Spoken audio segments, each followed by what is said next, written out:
I sit in my small kitchen in suburban California, the soft golden light from the under cabinet bulb, casting a glow on the travel bags neatly arranged on the table. My hands are still sticky with adhesive from the roll of packing tape, a consequence of wrapping delicate little souvenirs keychains engraved with Aloha and Grandma Loves You. Each bag bears the name of one of my grandchildren, written in careful black marker, the strokes as deliberate as if they were love letters. 3 years. 3 years of scrimping and saving every dime and nickel, every late night spent teaching English online to make this dream a reality. A trip to Hawaii for the whole family. Not just a vacation, but a promise I made to myself after Robert, my beloved husband, left this world. I want my grandchildren to run and play on the sands where their grandfather once walked for my son Ethan, to feel the sunshine their father loved, and for our entire family from Sarah, my daughter-in-law, to the kids to gather around purple lavender-scented candles, Robert's favorite color to remember him. This kitchen with its old humming refrigerator that drones like a mournful lullaby has witnessed every drop of sweat I poured into that dream. I canceled the cable subscription, gave up my beloved Earl Grey tea, and wore 2 pairs of socks on freezing winter nights to save on heating. I sold the old armchair where Robert used to read the paper and even the oak dining set we bought when we were newlyweds. Every dollar, even the $5 from skipping lunch with friends, was carefully tucked into a glass jar behind the kitchen cabinet. I called it the dream jar. Tonight, as moonlight filters through the curtains, I open the jar, count the crumpled bills, and smile. A total of 21 and say your flowers. A modest sum to many, but to me, it's a lifetime of sacrifice, the love I have for my family, and a promise to Robert that I would keep our family's flame burning forever. I imagine us standing on Waikiki beach waves, lapping gently at our feet, the kids shrieking with joy as they spot a sea turtle. I'll tell them about the first time Robert and I went to Hawaii when we were young, poor, and so in love that we split a single sandwich to save money. Robert got so sunburned, he had to wrap a bedsheet around himself like a superhero's cape, and we laughed until we cried. I want the kids to know that their grandfather's love for me for life is what built this family. I've booked a villa right by the ocean with smooth pathways so Sarah's mother, who has weak knees, can get around easily. I chose soft beds for the kids, reserved tickets for a luau, and even called the travel agency a dozen times to ensure everything was perfect. I even sewed t-shirts printed with "Family is Forever 2023" for everyone, each one folded neatly in my suitcase, waiting for the day we all wear them together. But deep inside, a tiny seed of unease keeps creeping in. I remember the times Sarah corrected me in front of the kids, as if I were a senile old woman who knows nothing. I recall her eyes gliding over me, not looking through me, but as if I were an item past its expiration date. I think of the Christmas parties where everyone wore matching red sweaters while I wore green because no one told me about the plan, but I brush it aside. Ethan, the son who wrote Mother's Day cards that made me cry, who brought pink tulips every March, won't let me be left behind. He's my flesh and blood, the boy who once drew me with a superhero cape and the words, "My mom saves the day." Surely he won't let this dream fall apart. I look at the bags on the table, feel the warmth of the coffee mug in my hands, and whisper to myself, "It'll be okay, Margaret. This is our chance to heal, to become a family again." I don't know that just 2 nights later, a single message will shatter everything like a tsunami sweeping away a fragile village built on hope. The moonlight fades through the curtains, leaving my kitchen bathed in the dim yellow glow of the under cabinet bulb. The coffee in my hands has gone cold, but I grip the mug tightly as if it's the only thing keeping me from drifting into an endless void. The travel bags on the table with their Aloha keychains and Grandma Loves You inscriptions now look like relics of a crumbling dream. My phone buzzes, a sharp cold sound cutting through the refrigerator's hum. The screen lights up, showing Ethan's name. My heart beats faster, a spark of hope flaring. Maybe he's checking the itinerary or thanking me for the t-shirts I sewed. I push my reading glasses down, open the message, and then everything inside me collapses. "Mom, you're not coming with us. Sarah wants this trip to be just for her family. You've paid for it, so that's enough. Thanks." 11:02 p.m., 2 nights before the trip I've dreamed of for 3 years. Those words, cold as a paid invoice, pierce through my chest. I read them again, each one as if they might morph into something else. An explanation, an apology, a shred of warmth from the sun I raised. But no, Mom, I'm sorry. No, Mom, can we talk? Just bluntness as if I'm a bank teller who's completed a transaction. I paid for the villa, the flights, the luau, the shuttles, everything, and now I'm crossed off the list like an item no longer needed. The phone buzzes again. Another message from Ethan.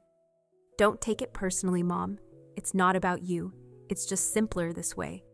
Simpler, I set the phone down face down, as if looking at it for one more second will break me. The kitchen is silent, save for the ticking of the wall clock each second, like a knife reminding me of the truth I'm not welcome. Not on the trip, not in the family I've spent my life building. Ethan, the boy who called me his best friend in a second-grade essay, now sees me as a paid expense. Sarah, with her icy smile and eyes that glide past me like I'm a stranger, has redrawn the family lines, and I'm left outside. I sit there, my reading glasses slipping down my nose, my hands trembling as they touch my travel bag. Inside are 2 floral dresses I haven't worn since Robert was alive, a photo of him I planned to place on the beachside dining table, and a box of matches for the lavender candle I wanted to light in his memory. I had pictured us all standing barefoot on the sand waves, lapping gently my youngest grandson, holding my hand and asking, "Did Grandpa love the beach?" Grandma, I would have told him that Robert loved it so much he brought me here when we could barely afford it, that he loved it more because he shared it with me. But now that dream is gone, like sand slipping through my fingers. I close my eyes and memories flood in, not the happy ones, but the signs I tried to ignore. Sarah correcting me in front of the kids, like when I talked about my and Robert's Hawaii trip, and she cut in, "Oh, things were so different back then, Mom." Her rolling her eyes when I mentioned gardening as if I were a backward old lady. Her hosting Thanksgiving at her mother's house, forgetting to invite me until the last minute. I recall the family photos where I was gradually edged out. "Let's get one with just the kids," Sarah would say then. One with just our family. By the time they were done, there was no time for me. I told myself it was just busyness, that Ethan still loved me, that he wouldn't let me be sidelined. But now this message is proof he didn't just agree with Sarah, he wielded the knife. My chest feels heavy, not with anger, but with something more painful: shame. Shame for hoping, for believing my love was enough to hold the family together. Shame for letting myself become an ATM, valuable only when I had money to give. I think of the nights I stayed up late teaching online, my eyes burning, my joints aching just to add a few dollars to the dream jar.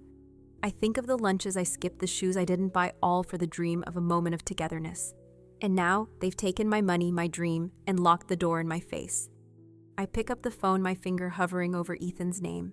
I want to scream. How could you do this to me? Do you know how much I've sacrificed? But I stop. Words would only be breath lost in the wind. Ethan didn't call. He didn't apologize. He didn't even pretend to care. I set the phone down, the world tilting around me. I'm no longer a mother, a grandmother, Margaret Rose Miller. I'm just a shadow forgotten in the story I wrote myself. But in the stillness of the kitchen, amid the ticking clock and the cold coffee, a tiny spark ignites within me. Not hope, but clarity. They didn't just exclude me from the trip, they excluded me from the family. And if that's their choice, then I have a choice too. I look at the travel bag, the gifts I packed with love, and ask myself, can I let them take everything without fighting back? Can I let this injustice win, or will I stand up like the woman who once built a family with her bare hands? The darkness in my kitchen feels thicker, as if it's swallowing the faint light from the under-cabinet bulb. The phone lies face down on the table, its screen black, but Ethan's words still burn in my mind. You've paid for it, so that's enough. I sit there, the cold coffee mug in my hands, feeling as if an invisible hand is squeezing my heart. I want to scream, to smash something, to drive away the pain, but I do nothing. I just sit motionless like a statue, forgotten in the home I built. The wall clock ticks relentlessly each second, a reminder that time doesn't wait, even as my world crumbles. I close my eyes, trying to summon the image of the family I dreamed of, my grandchildren running on Hawaii's sands. Ethan holding my hand by the lavender candlelight. Sarah smiling with the warmth I always hoped she'd show me. But that image fades, replaced by memories of Sarah's cold gaze, the time she corrected me in front of the kids, and the way she called me Ethan's mom as if I were a stranger passing through. I tried to ignore those cracks, telling myself my love was enough to mend them. But now in the quiet of the kitchen, I can't hide anymore. I've been cast out, not just from the trip, but from the family I built. I stand, my legs trembling, and walk to the desk in the corner of the living room. My old laptop whirs as it starts, the pale blue light from the screen illuminating my face, revealing wrinkles I usually hide with a smile. I open my email, unsure what I'm looking for, but a part of me needs proof, something to confirm this pain isn't imagined. And then I see it, an email from the travel agency, subject line: final itinerary, family Hawaii trip. I click, my heart pounding, and scan the list. 8 names: Ethan, Sarah, their 2 kids, Sarah's parents, Sarah's sister, and her boyfriend. 8 plane tickets, 8 leg readings, 8 seats at the beachfront villa I booked. No me, no mom, no Margaret Rose Miller. I zoom in, check again, hoping for a mistake, a 9th ticket, a footnote. But there's nothing, just 8. My chest tightens as if the air in the room has been sucked out. I close the laptop slowly, as if a sudden movement might shatter me.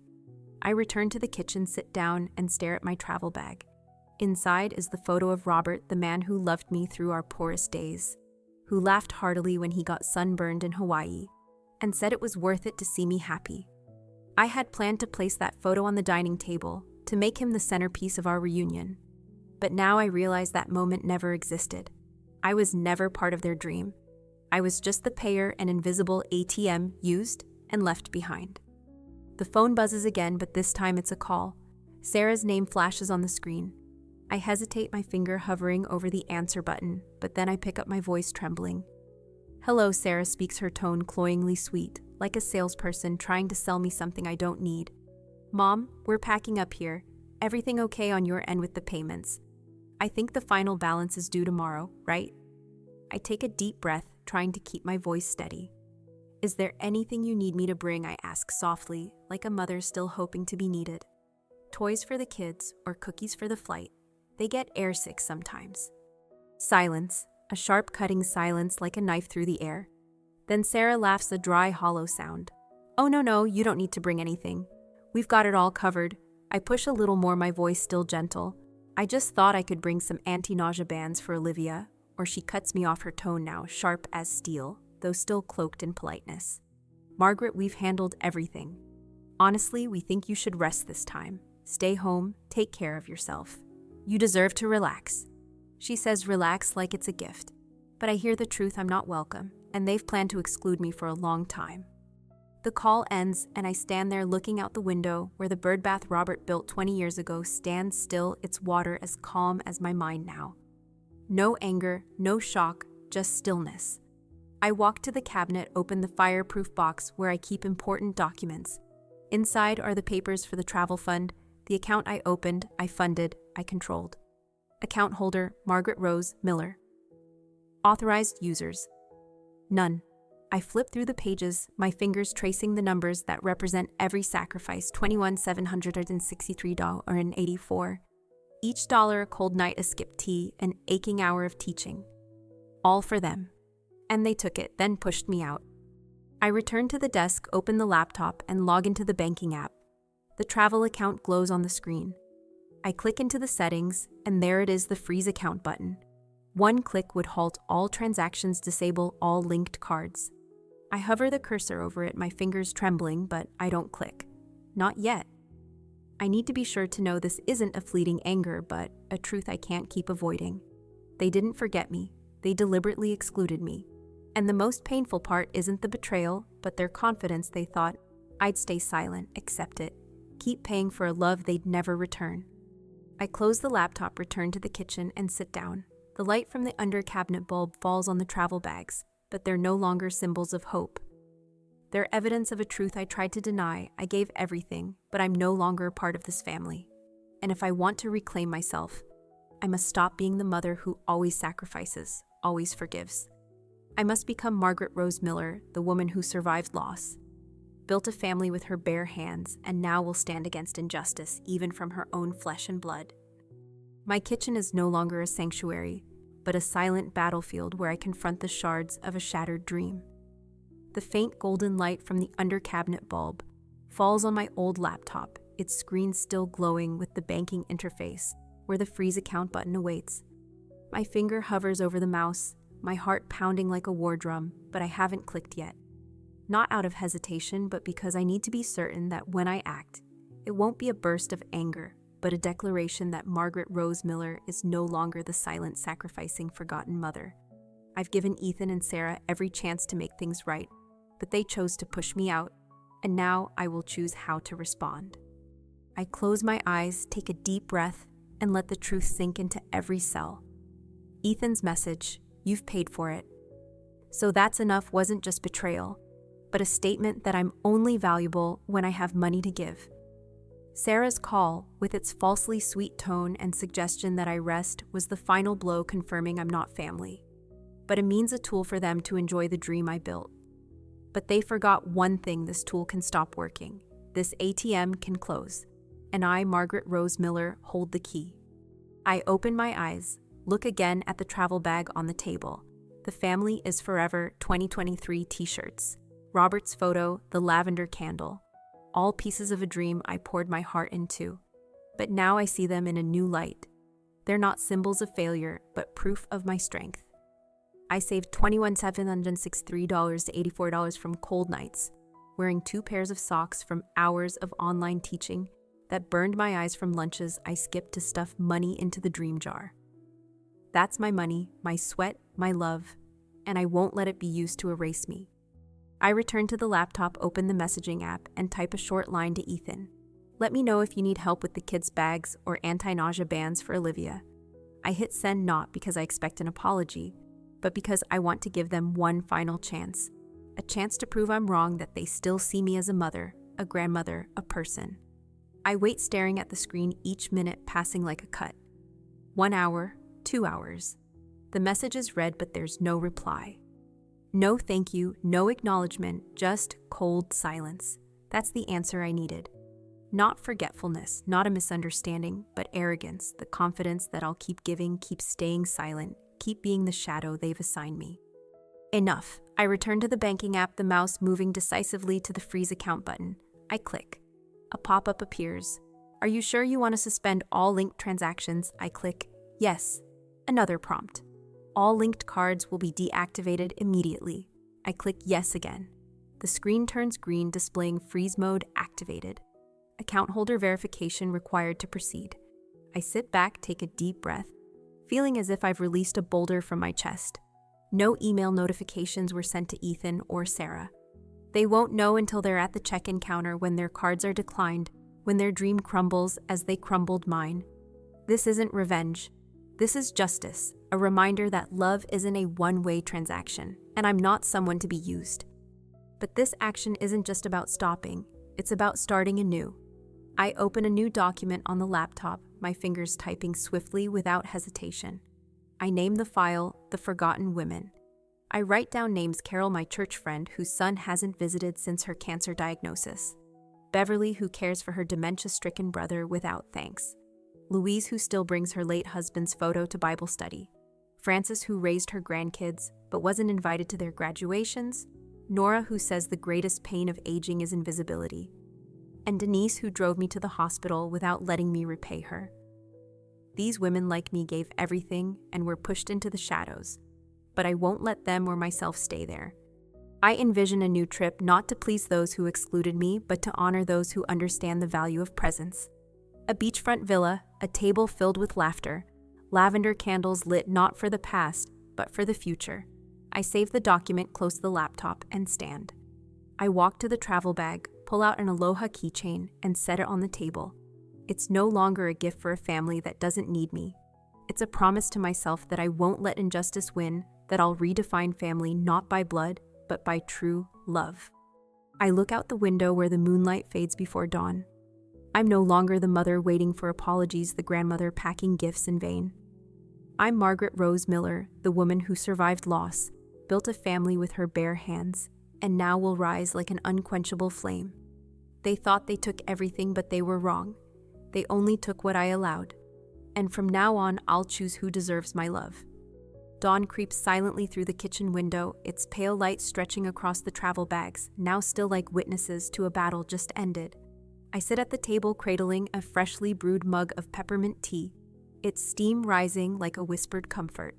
The laptop is closed, but my decision, the click to freeze the travel account, echoes in my mind strong as waves crashing on the Hawaiian shore I once dreamed of. I feel no glee, no triumph, only a steady calm, like granite, honed over years. They chose to exclude me from their dream, and I chose not to fund their betrayal. Now I wait not for their apologies, but for them to face the consequences of their own making. My phone starts buzzing at 8:15 a.m. as I predicted. Ethan's name flashes on the screen, but I don't answer. I set the phone face down, letting the buzz blend with the ticking of the wall clock. I picture them at LAX lined up at the check-in counter, confident with their matching suitcases and bright smiles. Sarah perhaps posting her straw hat on Instagram with a caption like, "Headed to Paradise Family Only." Ethan with the smug air of someone who thinks everything is perfectly arranged. Then the beep of the card reader followed by the clerk's puzzled look, "I'm sorry, your card was declined." I don't need to be there to know the panic has begun. The first text arrives 5 minutes later. "Ethan, Mom, something's wrong at check-in. Can you check the travel account?" I don't respond. I sip my tea, the cool mint sliding down my throat, and look out the window where a sparrow perches on the bird bath Robert built. A second text, "Mom, they say the card's been declined multiple times. Do you see anything on your end?" Still no apology, no hint of recognizing their mistake. Just the urgency of people realizing the ground beneath them is crumbling. I stay silent, not because I want them to suffer, but because I've learned words can't fix what they've broken. They need to feel the void they created by pushing me out. The calls come faster, one every 10 minutes, then every 5, then relentlessly. Voicemails pile up. Ethan's voice calm, at first grows frantic. "Mom, it's me. Call me back right away, okay? There's an issue with the account, I'm not sure, but we can't confirm the rental car. Please check." Then Sarah sharp and irritated Margaret. "The kids are freaking out. Can you tell us what's going on? I don't listen to the rest." I let the phone buzz, each vibration a heartbeat of my newfound resolve. They think I'll rush to save them like the mother always ready to sacrifice, always forgiving. But I'm not that mother anymore. I'm Margaret Rose Miller, the woman who gave too much and now won't give another inch. At 10:40 a.m., just before their flight's departure, Ethan sends another text. "Mom, we're boarding. Call me, please." A belated plea, but still no apology. Just the desperation of people realizing they misjudged their opponent. I picture them boarding the plane carrying their luggage and arrogance, but not the beachfront villa, not the luau, not the vacation they thought was theirs. Money can buy plane tickets, but it can't buy trust, and they destroyed mine long ago.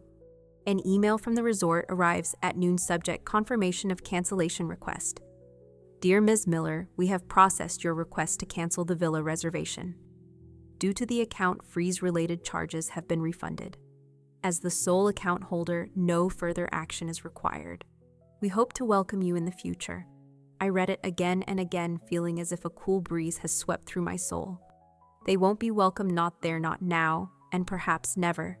Not because I hate them, but because I've learned that love can't be bought with money, and my presence isn't something to be taken lightly. Amid the flood of calls and texts, one voicemail from Ethan stands out. His voice low, urgent, almost a whisper. "Mom, I don't know what you did, but if this is about the text, can we talk?" No apology, no acknowledgement. Just an offer to negotiate when their plans have fallen apart. I laugh, a dry, humorless sound, not because I'm amused, but because I see the truth. They don't regret hurting me, only the consequences. I let the phone go silent, and for the first time in months, I feel relief. Not because I won, but because I stopped playing the game they forced me into. I step out to the backyard where California's warm sunlight caresses my skin. A neighbor waves, asking if I'm going anywhere for spring break. "Not yet," I reply, smiling, "but soon." I return inside, open the laptop, and start a new spreadsheet. Not for Ethan, not for Sarah, but for me. I name it those worthy of being seen. Carol, Beverly, Louise, Frances, Nora, Denise. The women who gave everything and were forgotten like me. I begin outlining a trip not to prove anything, but to restore, to heal, to declare that we're not invisible, not shadows to be left behind. When my youngest granddaughter's voice comes through in a voicemail, "Grandma, we're gonna see sea turtles." I press it to my chest, tears streaming down.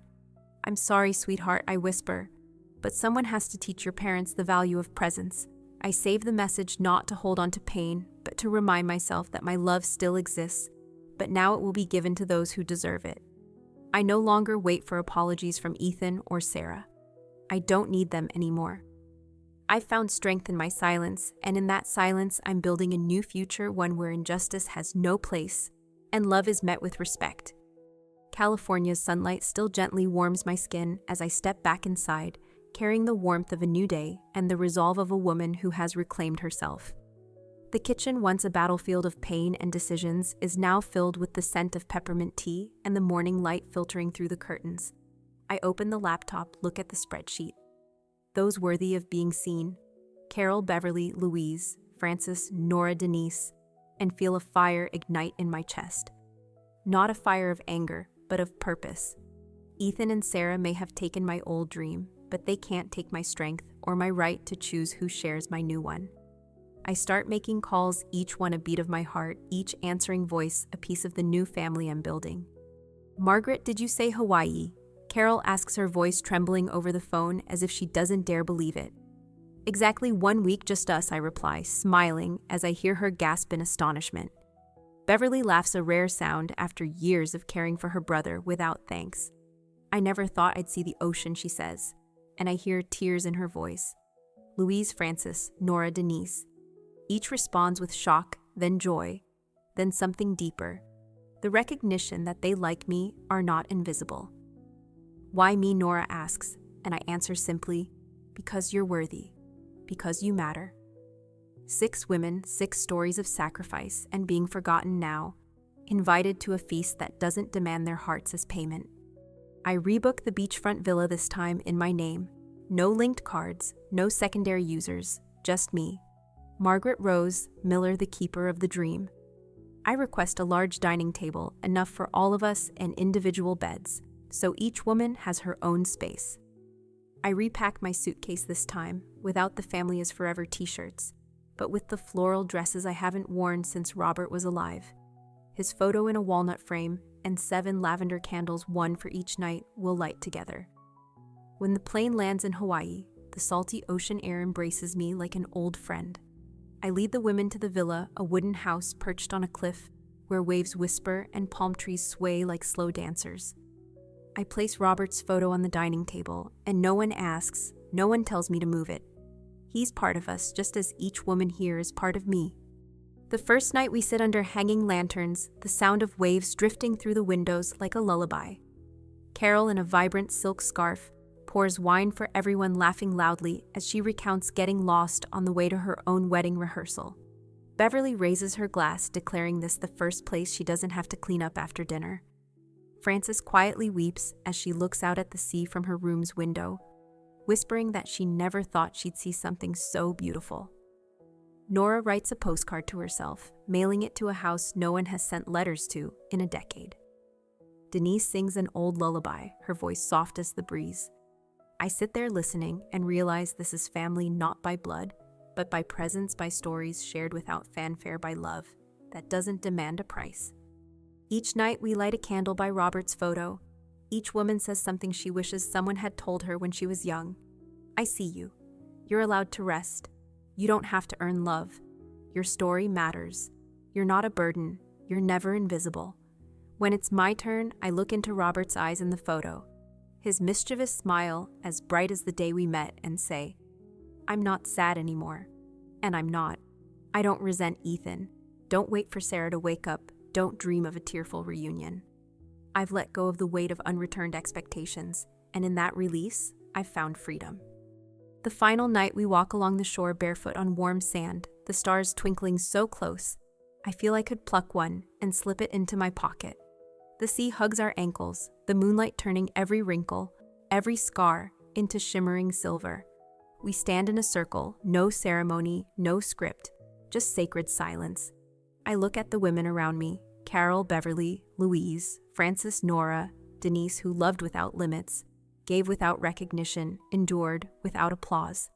And I realize I didn't just bring them on a vacation. I brought them home to each other, to themselves, to the truth that memories, when shared with the right people, aren't just moments, but legacies. When I return to California, the scent of plumeria still clings to my clothes. My suitcase half unpacked, and a half-eaten pineapple sits in the fridge. I sit at my desk, open my email, and see a message from Ethan. Subject: just want to clear things up. Mom, we're back. The trip wasn't what we expected. A lot went wrong, and I guess some of it's our fault. I'm not saying it was handled perfectly.